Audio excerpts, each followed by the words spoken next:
a una nueva emisión en directo, esta vez sobre los misterios de la Sábana Santa. Estamos haciendo en el Domingo de Resurrección, un día muy adecuado, muy indicado para hacerlo, ¿verdad? Bueno, la Sábana Santa, ¿cuántos misterios tiene? Bueno, pues primero, el origen. Es una sábana auténtica, es una falsificación, habría que ficharla. Luego, ¿quién está amortajado en esa Sábana Santa? ¿Es Jesús? ¿Es otra persona? Luego es un crucificado. Y después, pues, otro misterio es cómo se formó la imagen. Una imagen sorprendente, que no es una fotografía, que no es una pintura, desde luego.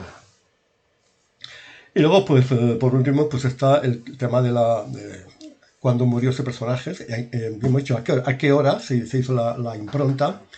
Y por último, el tema del carbono 14. Bueno, vamos a comenzar, vamos a ir por partes. Al comienzo vamos a hacer una especie de resumen de las pruebas de autenticidad de la Sábana Santa. Son conocidas, pero bueno, por resumirlas tampoco se pierde nada, ¿no?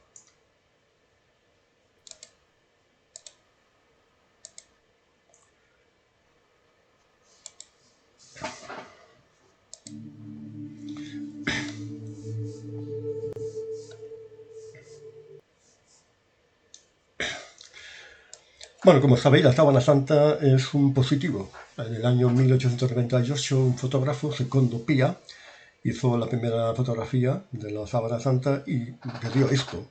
Aquí tenemos a la derecha, es un positivo en vez de un negativo. Aquí se ve como una figura de un hombre crucificado, chamuscado, y a la derecha el negativo. Una cosa que llama la atención es que, según parece, según veis aquí, la sábana parece quemada, ¿no? Parece quemada. Ya veremos luego cómo se pudo formar eso. Aquí también veis una especie de barras con unas zonas sombreadas, que es el incendio de Chambéry, que tuvo lugar en el año 1532 y que se quemó un poco el cofre de la plata. Y ya vemos la imagen, la cara de Jesús reconstruida a partir de la Sábana Santa. Bueno, aquí tenemos la trama de la Sábana Santa. Es de lino y tejido en espiga, de una manera que es típica del siglo I, de Egipto posiblemente. No hay algodón. Bueno, hay algodón, pero las zonas rendadas que vamos a ver luego. Entonces, está hecha de una manera tal que es auténtica, o sea, que no puede ser una falsificación. También es una tela carísima que solamente se usaba el sumo sacerdote, o sea, que quien la usó es increíble que sea un crucificado, que la gente que moría en la cruz echaba al vertedero y ni enterramiento, ni sábana de lino, y mucho menos si eran tan caras como esta, ¿vale? Aquí vemos también una de las mayores pruebas de que las sábanas auténticas son que, bueno, que esto era un crucificado, pero tenía muchas particularidades. Por ejemplo, la herida del costado. A los presos que se les clavaba en la cruz se les rompían las piernas, y aquí no se hizo eso, de manera muy rara, y se ve perfectamente en la Sábana Santa que hay una herida en el costado, que tiene sangre post-mortem, por cierto, también. Otra prueba es esta. Aquí se ve la Sábana Santa, que hay unas manchas blancas a la altura de las muñecas. Por ahí es por donde se cargó a Jesús, y no por las palmas. Sabéis que si se clava un cadáver por las palmas, no pueden aguantar el peso del cuerpo y se acaba desgarrando todo y no se puede mantener. Entonces, ¿cómo sabía el presunto falsificador que la realidad es que se le clavó por las muñecas, en el espacio de stop, que se llama, aquí lo estamos viendo? Porque si no, era imposible que el cuerpo se mantuviera. Seguimos con las pruebas de la autenticidad de la Sábana Santa. Se han hecho experimentos de gente que ha hecho experimentos con gente que ataban una cruz y se ha demostrado que no se puede aguantar el peso de un cuerpo sobre las palmas de las manos. Hay gente que me dice, entonces, ¿por qué los santos tienen los estigmas en las palmas? Muy sencillo, porque es que si lo tienen en las muñecas nadie los ve. Las mangas tapan los estigmas, y si Dios da los estigmas a alguien es para que se vean, para que muestre la gloria de Dios, ¿no? Vale, eso pasaba con el Padre Pío, por ejemplo. Aquí vemos también un montón de pruebas de la autenticidad de la Sábana Santa. Otra es la circulación de la sangre. No hay pigmentos, evidentemente que no. Y luego, pues las manchas de sangre se produce la circulación de la sangre, que se descubrió en 1530 y tantos por el español Miguel Servet, que murió quemado por la Inquisición calvinista, no la católica, que era muchísimo peor que la nuestra. También se ve la flagelación, muchas heridas por la espalda de la flagelación, 120 latigazos, lo normal eran 40 entre los judíos y 39, uno menos por si había un error en el cómputo. Las rodillas heridas por las caídas, las manos preparadas por los clavos, restos de sangre, la herida de la lanza también se ve, la mejilla hundida y fractura del tabique. Un esbirro de como sacerdote le dio un golpe a Jesús en la nariz y se le desvió el tabique. Y también se le hinchó el pómulo y el ojo derecho. En fin, que todo responde a lo que se dice en los evangelios.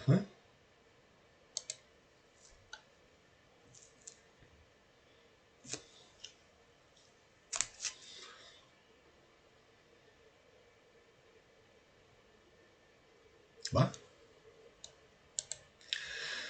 Aquí también vemos la espalda flagelada. El polen. La Sábana Santa desde Palestina hasta que llegó a Turín, pues tuvo un recorrido.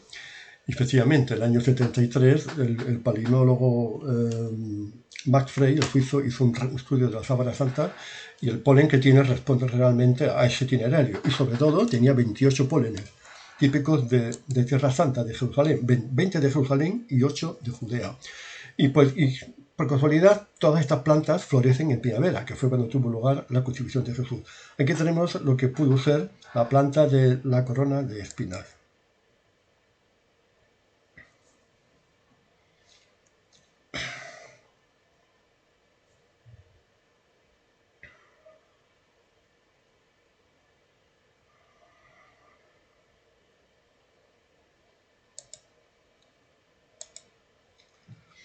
Bueno, pero quizá la prueba más contundente de la Sábana Santa, que es auténtica, es el Santo Sudario de Oviedo. Aquí vemos que encaja perfectamente con el rostro de Jesús, perfectamente. Las manchas son perfectas, simétricas, completamente. Y el sudario no es de 1200 y pico como se fechó la Sábana Santa, es muy anterior. También el sudario tuvo una datación de carbono 14 fraudulenta, errónea, porque es que el carbono 14 no vale para los tejidos. Los tejidos son muy sensibles, enseguida se contaminan, no vale. Hoy día ya no se hacen pruebas de carbono 14 sobre tejidos. Bueno, ¿qué tal va todo? ¿Me oís bien? ¿Se ve bien? ¿Sí? Sí, perfecto. Vale, muy bien. Estamos ahora con el proyecto STURP. En el año 1978, el duque de Saboya, el dueño de la sábana, autorizó por primera vez un estudio científico de la Sábana Santa. Fue el día 8 de octubre, el día de mi cumpleaños, por cierto. Durante 3 días, 36 científicos, con los más modernos métodos de investigación de la época, sometieron a la Sábana Santa a multitud de pruebas, digo, con la más avanzada tecnología, incluso de la NASA. Había forenses, botánicos, médicos normales, fotógrafos, había de todo, de todo. El objetivo del proyecto STURP era averiguar cómo se formó la imagen. Será un misterio, porque no es pigmento, desde luego, ¿no? Entonces, llegaron a una conclusión, que es que esas manchas misteriosas se habían formado por una radiación misteriosa que había salido del cuerpo y que además había estado levitando el cuerpo. No te lo pierdas, luego vamos a un poco sobre esto. El caso es que dijeron que la Sábana Santa era auténtica, por supuesto, ¿no? Y entonces, pues ahí se cerró ese foro científico, asegurando que, hombre, no se puede demostrar que eso era una resurrección, pero que algo extraño ocurrió en esa mortaja, en ese servicio funerario. Algo extraño ocurrió. Hombre, había muchos científicos que dijeron que era la resurrección, pero bueno, eso no se puede saber que era exactamente eso, sino que pasó un fenómeno extraordinario. Bueno, y luego, después de este estudio científico, en el año 1988, el día 21 de abril, se autorizó a hacer la prueba del carbono 14.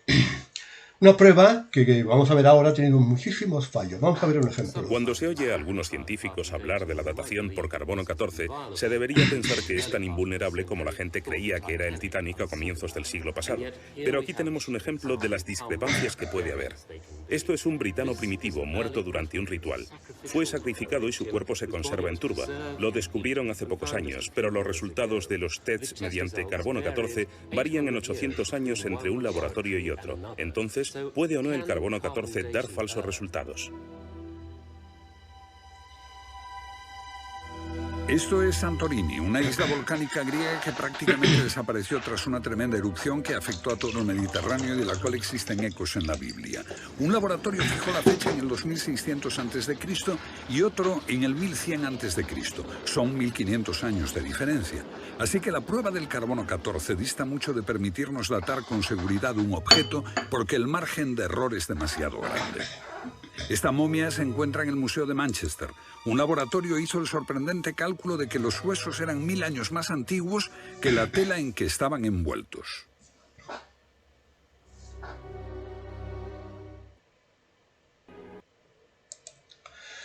Bueno, si queréis, vamos ya al tema ese del tercer día, ¿no? Antes de empezar a desmontar la prueba del carbono 14. ¿Os parece? Vamos a ver. Al tercer día. Al tercer día resucitó, también lo dijo Jesús. Destruirse este templo y lo reedificaré en 3 días. Bueno, eso de los 3 días es una cosa que se repite mucho en la Biblia, el coger un número, el 7, el 12, el 40 días, 40 noches.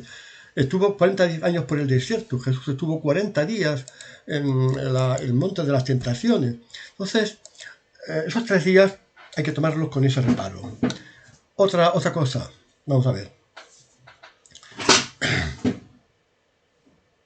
Para los judíos, una persona solamente estaba muerta hasta el tercer día. Porque si la persona esa recuperaba la conciencia el día 1 o el 2, lo que había pasado era un desmayo, un estado cataléptico y podía reanimarse, podía revivir, evidentemente. Entonces solamente creían que una persona estaba fallecida al tercer día. Al tercer día ya se garantizaba que no. Jesús, cuando resucitó a Lázaro, fue al 4.º día. Si Jesús le hubiera resucitado el día 1, el día 2, nadie le hubiera creído. Bueno, no estaba muerto, le había dado un desmayo, estaba en estado, yo qué sé. Y luego se recuperó. ¿Eh? Hoy día también pasa eso, siempre ha pasado. Entonces, para que tuviera credibilidad la resurrección de Jesús, tenía que ser al tercer día. Si no, no hay manera. Entonces diréis vosotros, claro, otro argumento para demostrar que Jesús resucitó al tercer día. Entonces, si hacemos las cuentas, como antes me decían aquí en el chat, Jesús falleció el viernes a las 3 de la tarde, ¿no? A la hora nona. Y resucitó, según parece, en la madrugada del domingo. Sobre las 3 de la madrugada, 2, 3, 4 de la madrugada. 36 horas. Eso no son 3 días, ¿verdad? Es un día y medio. 26, 24, dice 36, es un día y medio. Y sin embargo se dicen 3 días. Es que también los judíos contaban, por ejemplo, si algo ocurría un día, aunque fuera el final, contaban ese día. O sea, el viernes es el primer día, el sábado el segundo y el domingo el tercero. No es que sea el día entero, no, es que pues son en 3 días distintos, ¿vale? Hasta ahí yo creo que está bien, ¿no? 3 días distintos. También hay quien dice, no, es que hay que contar desde el Jueves Santo. Entonces tenemos la cena del Jueves Santo, primer día, segundo día es Viernes Santo, la Constitución, el tercer día Jesús está en el sepulcro, el Sábado Santo, y el domingo resucita. Pero, amigos, esto no es tan fácil. El tercer día significa el día decisivo. ¿Me explico? O sea, Dios resucitó a Jesús en el tercer día, el día decisivo. Tercer día porque, repito, que si no, no era creíble la resurrección de Jesús. Imposible. Nadie se lo creería. Por eso los judíos, durante el día 1 y el día 2, no pusieron guardia en el sepulcro. ¿Por qué? Porque si Jesús se levanta y la tumba se queda vacía, nadie va a decir, no, ha resucitado. Se ha levantado entre los muertos. Bueno, pero ahora vamos a la prueba decisiva, que es la siguiente. Es la rigidez cadavérica. La rigidez cadavérica. Vamos a verlo.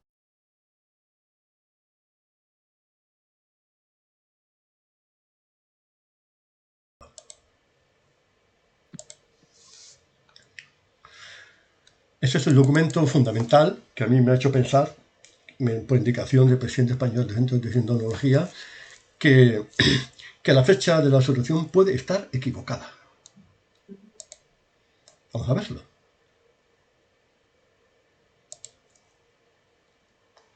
A ver si soy capaz de compartir la pantalla ahora. A ver. Estoy viendo el documento. Aquí hay una cronología desde que Jesús muere a las 3 de la tarde. Lo tenéis. Fijaros en esto, cuidado. Esto es, la prueba decisiva es la tetanización, la rigidez cadavérica, el rigor mortis. Realmente en la medicina forense, cuando se quiere establecer la hora de que una persona ha fallecido, se mide el grado de rigor mortis que tiene, porque hay unos horarios de que se produce la llamada tetanización. Fijaros, esto es el doctor Vidalaín, es el vicepresidente del Centro Español de Sindonología, catedrático de Medicina Legal y Forense, un experto, ¿vale? Dice, se calcula que el comienzo de una rigidez normal, media, estándar, oscila entre 2 y 4 minutos. En el caso de hombre de la síndrome, el comienzo estaría entre 20 y 48 minutos. A la hora, la rigidez sería completa y máxima en un periodo comprendido entre 2 y 3 horas. Siendo el periodo medio para el comienzo de la desaparición de 24 a 36 horas, para que desaparezca la rigidez. En el caso que estudiamos, el máximo posible para que el hombre de la síndrome nos ofrezca una imagen de contractura estaría entre las 3 y las 6 horas. Todos los estudios científicos son abrumadoramente coincidentes en que el cadáver del hombre amortajado de la síndrome estaba en un estado de completa rigidez, muy rápida, muy intensa, muy fuerte. ¿Por qué? Muy sencillo. La gente que muere de forma violenta tiene más rigidez antes que el que muere de una forma más normal. Y los que están crucificados en la cruz, que tienen el tórax deformado por los esfuerzos para respirar, las piernas también por el esfuerzo para incorporarse y tomar poco de aire, es tal el estado de estrés, el shock que tienen los crucificados, que el cuerpo nada más se baja de la cruz, incluso en la cruz ya entran en estados de rigidez cadavérica. Una cosa demostrada. Es una cosa, vamos, esto no hay ninguna duda sobre esto, El cuerpo de Jesús, a la hora, cuando se bajó de la cruz, ya estaba totalmente tieso, totalmente tetanizado. Rigidez cadavérica total y absoluta. Y se ve en la síndrome. Es un cuerpo muy, muy rígido. Entonces, pero hay una cosa importante. Para ponerle la mano sobre el pubis, hubo que vencer la rigidez cadavérica de los brazos, que es la zona quizá menos tetanizada. Entonces, así se pudo proceder al traslado y a la limpieza y amortajamiento del cadáver, porque si no, no se hubiera podido bajar de la cruz. La rigidez, que desaparece unos instantes para la maniobra del cuerpo y tal y cual amortajarlo, se vuelve a establecer 1 o 2 horas después, tras la maniobra. O sea que a veces ya la rigidez vuelve a ser completa. Y teniendo en cuenta estas cifras, y tomando como base los plazos y movimientos que sufrió el cadáver, que conocemos a través de los relatos evangélicos, y sobre todo por el estudio del Santo Sudario, se puede esquematizar de esta forma. Atención, tabla 1. Aquí lo tenéis. Horario posible, rigidez cadavérica. Plazo corto, plazo largo, plazo estándar. Fijaros que tenemos un plazo corto, muy corto, como lo demuestra la rigidez cadavérica del cadáver que estuvo en la síndrome. Muerte a las 3 horas, 15 horas. Comienza la rigidez, 3 horas y 20 a 3 horas y, 3 horas y 48 minutos. Mejor dicho, perdón, no. 20 minutos después comienza la rigidez y 48 minutos después también. Mejor dicho, esa rigidez comienza entre los 20 y los 48 minutos después del fallecimiento. El cadáver se entrega a José de Arimatea y Nicodemo a las 17 horas, a las 5 de la tarde, 2 horas después del fallecimiento. Posible rigidez máxima, 2 horas 15 minutos. Aunque dice que ahí que el estándar son 24 horas, pero aquí fueron 2 horas 15 minutos. Traslado y mortaja. La traslada al sepulcro de la mortaja son las 5:30. Se vence la rigidez de los hombros para poderla amortajar y poner los brazos, las manos una encima de la otra, incluyendo el pubis y todo eso. Entonces tenemos las 5:30. Posible rigidez máxima, 4 horas. El plazo largo, 4 horas. Ya tenemos, y luego dice, restablecimiento de la rigidez de los brazos. Vuelve, como antes dije, a establecerse la tetanización de los brazos.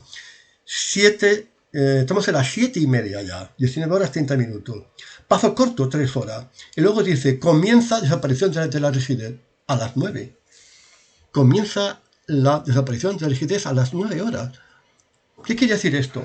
Que si el cadáver estaba rígido y la rigidez empieza a desaparecer a las 9 de la noche, Jesús resucitó en ese lapso de tiempo. Aquí lo vemos ahora. Por lo tanto, el plazo para que se produzca la imagen del hombre del síndrome en estado de rigidez total debe estar comprendido entre las 19:30, 7:30 mínimo, y las 9 horas, la noche máximo, del momento de la muerte. En fin. No sé qué pensáis de esto, pero de luego tiene su miga, ¿verdad? Tiene su miga. ¿Eh?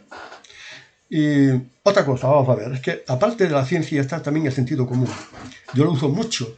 No soy científico en nada realmente, soy historiador, pero bueno, pues también hay unas cosas que lo dice el sentido común. Vamos a ver.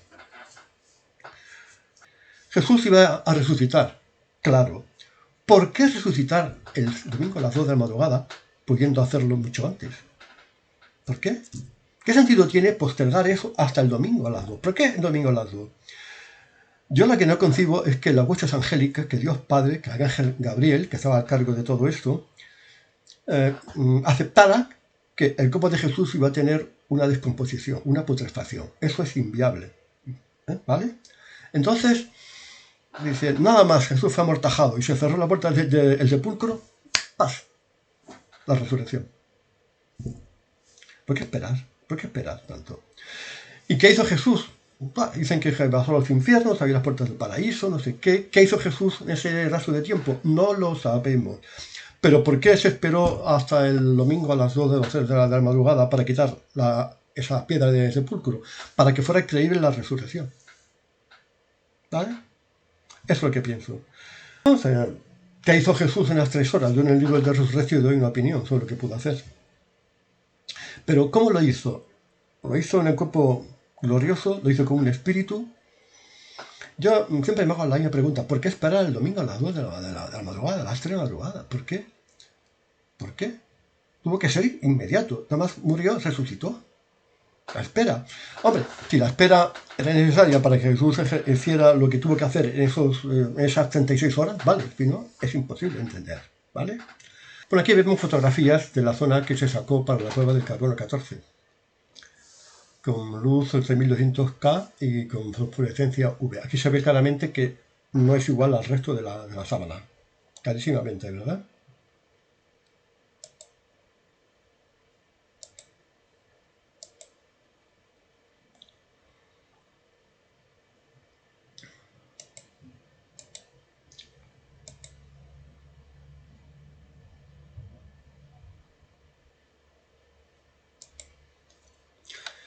Aquí también vemos los remiendos. La tela tuvo un incendio de Sábana Santa en Chambéry, en Francia, en 1532, y las clarisas de Chambéry remendaron. Ahí se ve en el punto 1.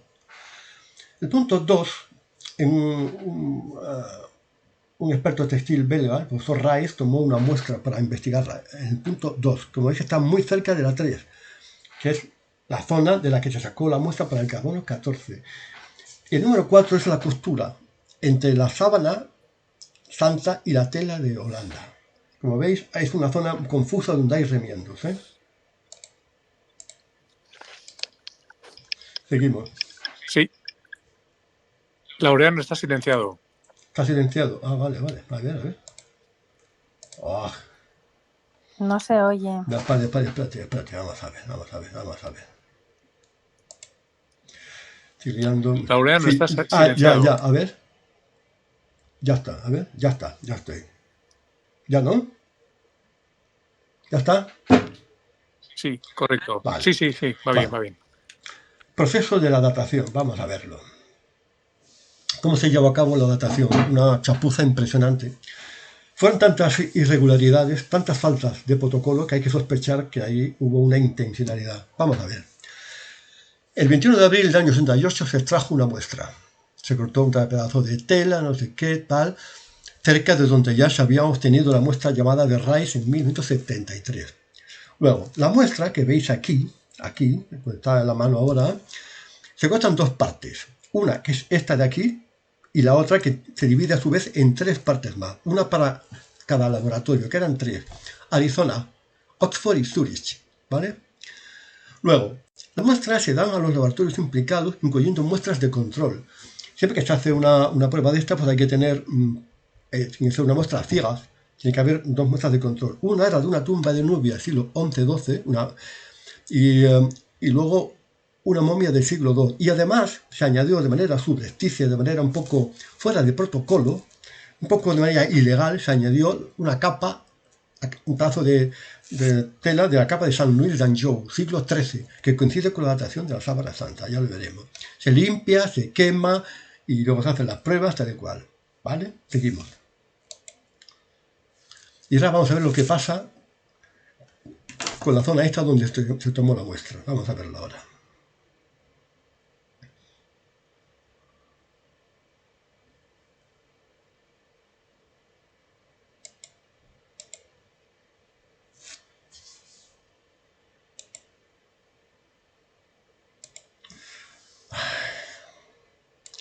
Ay.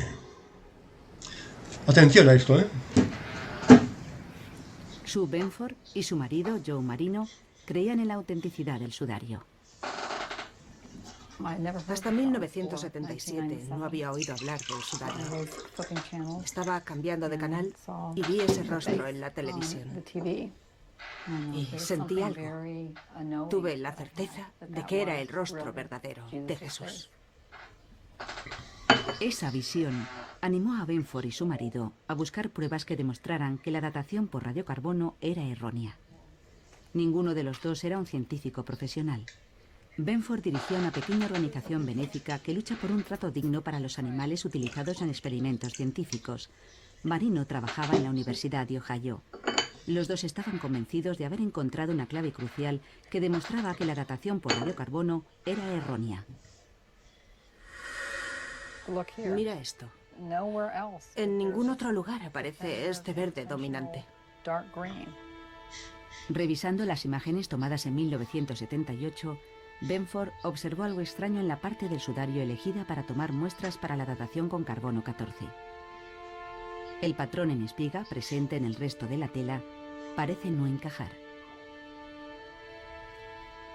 Nuestra teoría es que es una mezcla de tejido del siglo XVI con tejido del siglo I.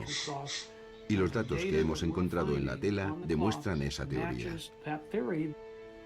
Benford y Marino pensaron que la datación por radiocarbono era errónea, porque la zona elegida para tomar las muestras estaba contaminada con materiales posteriores. Creían que el lino original fue reparado con un hilo de algodón completamente diferente en el siglo XVI. El remiendo fue teñido hábilmente para que resultara imperceptible a simple vista. Cuando se hacían este tipo de arreglos, no se limitaban a coser 2 piezas de tela juntas. El resultado sería una pieza por un lado y otra por el otro. Es más bien así. El extremo de la tela principal se desteje. Y lo mismo con el del añadido. Y después se unen de forma que los hilos están entretejidos. Literalmente ves un tejido nuevo formado tanto por el viejo como por el nuevo a ambos lados.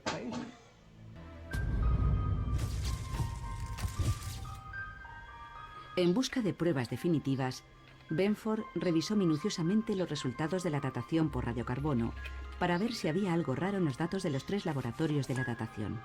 Ocultas entre las cifras, encontró evidencias de que algunas partes de las muestras contenían más algodón del siglo XVI. Si miras los datos no publicados, Arizona obtuvo la datación más antigua, 1238, y la más moderna, 1430. ¿Cómo es posible que haya una diferencia de 200 años en el mismo laboratorio? Bueno, tal vez sea porque usaron material extraído de extremos diferentes. Nosotros no lo sabemos con seguridad, pero es interesante. Oxford obtuvo la segunda fecha más antigua, y su muestra era de la zona más cercana a este lado, con más material del siglo I. La muestra de Zúrich era de la zona del centro, y sorpresa, su fecha es justo la media. El sudario de lino original contenía hilos de algodón añadidos. Para confirmarlo, necesitaba examinar las fibras usadas para la datación por radiocarbono. Hasta que no consiguiera una muestra del tejido usado para la datación, una muestra certificada, no podía demostrar nada.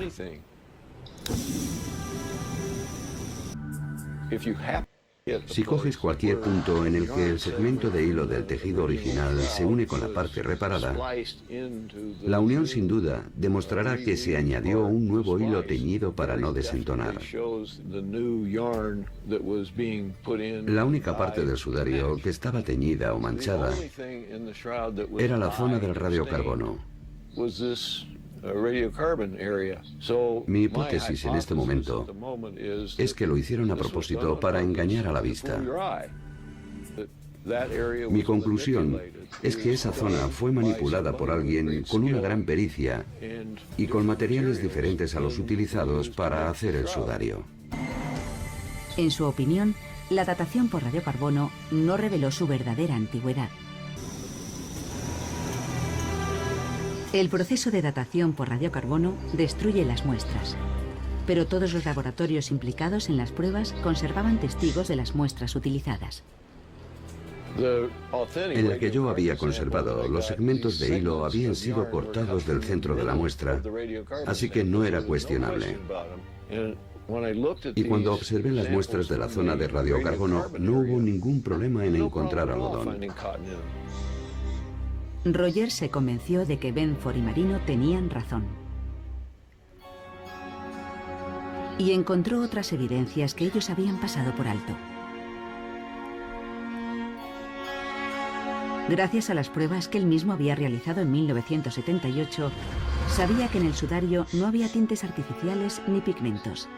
A pesar de eso, cuando observó los hilos de las muestras para la datación por radiocarbono, fue exactamente eso lo que encontró. Hay fotos de microfibras que demuestran esto claramente. Las fibras de algodón de la muestra de radiocarbono están cubiertas ostensiblemente de goma, un componente del tinte. Y en las fibras de lino no hay ni rastro de eso. Las fotografías demuestran que esas fibras están limpias. Rogers creía que se usó tinte para que el remiendo de algodón no fuera visible a simple vista.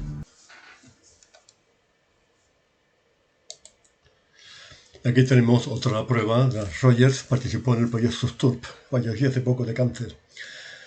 Entonces, otro elemento decisivo que demuestra la antigüedad de la sábana es la vainillina. Porque la vainillina es un componente del lino que con el tiempo desaparece. Pasa como con el carbono 14. Entonces, si en un tejido hay vainillina, quiere decir que es más reciente que otro en el que no hay. Y dice, si el lino, un lino fabricado en 1260, como dice la prueba del carbono, que tiene que ser la sábana santa, tendría que tener al menos un 37% de vanillina en el año 78. La muestra de RAE, la teolandasa, dan positivo en el test de vanillina, quiere decir que la muestra no es muy antigua. Sin embargo, en la sábana santa, el resto de la sábana santa, no hay trazas de vanillina, lo cual indica que es mucho más antigua de lo que indica la datación del carbono 14. ¿No? Entonces, aquí dice que el material de la zona de la muestra del carbono 14 y el resto de la sábana santa es significativamente diferente. Bueno, y ahora la pregunta es, ¿esto fue un fallo lamentable? Para que fuera fiable la prueba, habría que haber cogido muestras de varios puntos de la sábana, no de una esquina. Que la sábana, como pesaba mucho, 4 metros 30 centímetros y 1,5 metros de ancho, al cogerla, manipularla, se desgarra. Todas las telas se desgarran por las esquinas, por el fondo. Entonces, allí se aplicó un remiendo porque estaría desgarrada. Entonces, justamente se va a tomar la muestra de radiocarbono de la zona que está manipulada, que está remendada. Bueno, aquí ha habido un error. La sábana no tenía nada de algodón, es todo de lino puro. Y la única zona donde hay algodón es esa, la que está remendada. Y de ahí se tomó la muestra. ¿Lo sabían? ¿Lo hicieron a posta? Vamos a ver ahora otras pruebas que demuestran que cuando hay demasiadas coincidencias que además favorecen a la masonería y al nuevo orden mundial, yo sospecho. Ahora vamos a ver que aparte de que se tomó la muestra de un lugar equivocado y que luego no se volvió a hacer ninguna otra prueba porque se destruyó. O sea, hubo un montón de irregularidades en el protocolo de extracción de las muestras y del análisis de los laboratorios. Vamos a verlo. Las graves anomalías del procedimiento que se llevó a cabo para la datación por carbono 14 de la Sábana Santa se pueden resumir así. La forma en la que se realizó la toma de muestras para la datación por el carbono 14 fue muy criticada por su poco protocolaria actuación, ya que en ella no intervino ningún experto en tejidos, ni se levantó acta de las operaciones, ni se conoce el peso que fue extraído. Los laboratorios rechazaron la intervención y control de otros especialistas, excluyendo los que empleaban un procedimiento no destructivo de la muestra. O sea que se eligieron unos laboratorios que para hacer esa datación requerían la eliminación de la muestra, con lo cual si había errores no se podía volver a repetir. Eran precisamente los adversarios de la Sábana, entre ellos el creador de la prueba del carbono 14, los que más tenían interés en realizar esa prueba. Justamente esos laboratorios que se encargaron de la datación eran los que habían tenido más errores históricamente en las dataciones por carbono 14. ¿Casualidad? El profesor Gonella, adscrito a la Santa Sede, quería la supervisión del STURP americano para fiscalizar y homologar la datación, pero Harry Ove, el inventor del sistema de datación con carbono 14, dijo que Gonella no era de su confianza, con lo cual este proyecto quedó abortado. Ya lo hubiera sido, lo correcto, lo más protocolario, es que las muestras no se hubieran dado íntegras, sino que se hubieran deshilachado para analizar hebras en vez de fragmentos sólidos de tejido, por lo cual eran reconocibles. Porque la síndrome tenía un tejido en espiga muy característico que era muy fácilmente de identificar. También existió la posibilidad de que la tela de la sábana haya sido sustituida por otra de la misma textura, de fecha medieval, la capa de San Luis d'Anjou del siglo XIII, que se introdujo como una cuarta muestra. O sea, estaba la muestra de la sábana santa, había dos de control. Un tejido era del siglo XII de Nubia y otro del siglo I a.C. de Teba. Pero al final se introdujo de una manera subrepticia y precipitada una cuarta muestra, ya que se conocía la fecha de las dos de muestra, de control. Esta muestra era la de un fragmento de la capa de San Luis d'Anjou del siglo XIII, de un tejido de lino amarillento y tejido igual que el sudario. La fecha de esa capa de Anjou era de 1263-1283, fechas que por casualidad coinciden bastante con las que se dieron para fechar la sábana santa. Además, esta muestra nos introdujo en un cilindro lacrado y codificado, como se hizo con las demás. Estos laboratorios estaban obligados a trabajar de manera independiente y autónoma. Sin embargo, se reunieron un tiempo antes en Suiza, previamente a la publicación de los resultados, lo cual estaba prohibido por el protocolo. Se filtraron noticias a la prensa, que comenzó a hablar de falsificación meses antes del dictamen oficial. Durante 9 meses se dosificó este parto informativo para crear la sensación de que la Iglesia demoraba en el tiempo en dar los resultados de una conclusión adversa. El mundo se enteró por los diarios, por la prensa, antes de por una declaración oficial científica en un foro.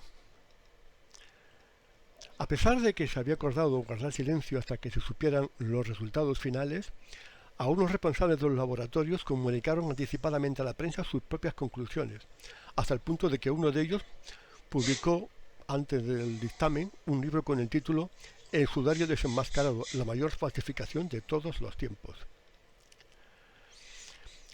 Según las condiciones pasadas por la Iglesia y los 3 laboratorios, cada muestra sería identificada con una clave, conocida solamente por el cardenal encargado y un grupo de personas muy reducido. Los laboratorios, por tanto, al recibir los 3 trozos de la síndrome y las piezas falsas o de control, no debían saber cuáles correspondían a la sábana santa y cuáles a los tejidos de referencia. Sin embargo, ya en septiembre, antes de que en octubre se dieran los resultados finales, Algunos diarios publicaron las primeras filtraciones, declarando que la síndrome era medieval y por tanto falsa. La pregunta es tan simple como demoledora. Si los laboratorios no sabían qué piezas eran las de la síndrome, ¿cómo adelantaron el resultado? Lo normal es que una vez concluidos los análisis, los sobres sellados y lacrados tenían que haber sido abiertos por el cardenal de Turín, Balestrero, y públicamente ante notario aclarada la identidad de cada muestra. Algunos científicos que se encargaron de las muestras recibieron premios cuantiosos, sumas cuantiosas de dinero. Uno recibió 200 millones de pesetas. El mismo Daily Telegraph publicó el 25 de marzo de 1989 una noticia cuando menos sospechosa, en el cual se señalaba que Tite, el científico del Museo Británico más responsable de la datación, fue recompensado con 1 millón de libras esterlinas para que se financiara una cátedra de arqueología a su cargo en la Universidad de Oxford, donación recogida por 45 amigos.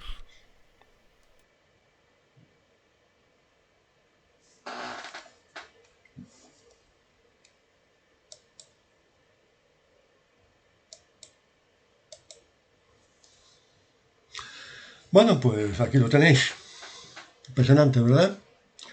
Impresionante. ¿Casualidad? Yo, la verdad, yo creo que no. Creo que no, porque la sábana santa es bastante peligrosa para el orden mundial, para la Agenda 2030, porque, bueno, vamos a ver, esto, una cosa es admitir que ahí estaba Jesús de Nazaret, que Jesús fue una figura histórica, y otra cosa es otra cosa es reconocer que ahí pasó algo extraño. Entonces, yo pienso eso. Es imposible que se produzca una constelación tal de errores, de patochadas, de irregularidades, ilegalidades. Yo creo que hubo una mano oculta, evidentemente, que hubo una conspiración contra la Sábana Santa. Y luego, además, todos los medios oficiales sacaron en los titulares: la Sábana Santa es un fraude, Pero los científicos no han hecho ningún caso del poder del carbono 14. De hecho, se siguen celebrando anualmente congresos de sindonología a través de todo el mundo. Y los científicos, como digo, están totalmente de acuerdo en que la prueba fue fraudulenta completamente. Entonces, todo sigue igual, sigue el estudio de la sindonología, y así quedó la prueba del carbono 14. Esta unanimidad increíble de los científicos a la hora de demostrar que es auténtica no ha salido en los diarios, no ha salido, nadie ha hablado de esto. Entonces, ¿por qué este interés en demostrar que la Sábana Santa es un fraude? ¿Por qué? ¿Por qué esa conspiración contra la Sábana Santa? Por parte de quien ya sabemos. ¿Por qué?